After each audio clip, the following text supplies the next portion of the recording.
Bonjour, je suis Margot du blog youmakefashion.fr. Dans cette vidéo, je vais vous donner quelques idées pour réutiliser une caisse à vin.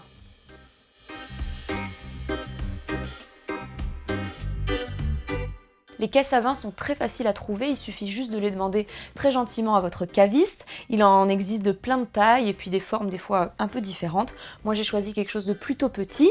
Le petit conseil c'est peut-être de la nettoyer avant parce que souvent quand même ça vient de la cave ou en fait ça fait peut-être un moment que ça attend dans la boutique. Donc le premier conseil c'est de la nettoyer.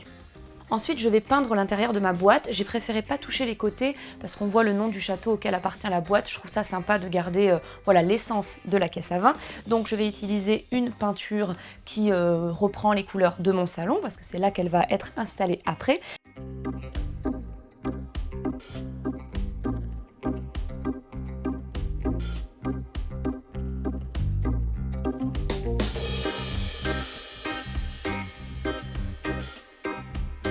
Et voilà le résultat une fois la caisse peinte. Là, vous pouvez tout à fait la laisser comme ça et l'utiliser comme une étagère, peut-être à l'horizontale ou même à la verticale. On peut mettre des fleurs à l'intérieur, des bougies, vos livres, ça peut être très sympa sur un bureau. Vous pouvez aussi l'utiliser en étagère, mais moi je vais mettre des roulettes dessous pour l'utiliser comme une boîte qui peut se balader dans mon salon.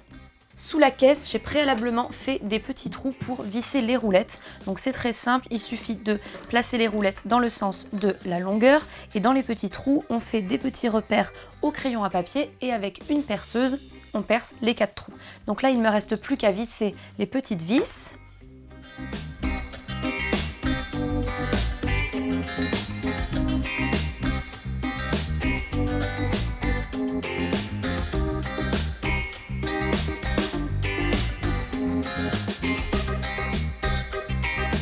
Et voilà le résultat de ma caisse une fois peinte et une fois les roulettes mises. Je vais pouvoir ranger des magazines ou d'autres choses, mais ce qui est super sympa, c'est qu'elle va pouvoir se balader dans ma pièce, donc ça va être hyper pratique.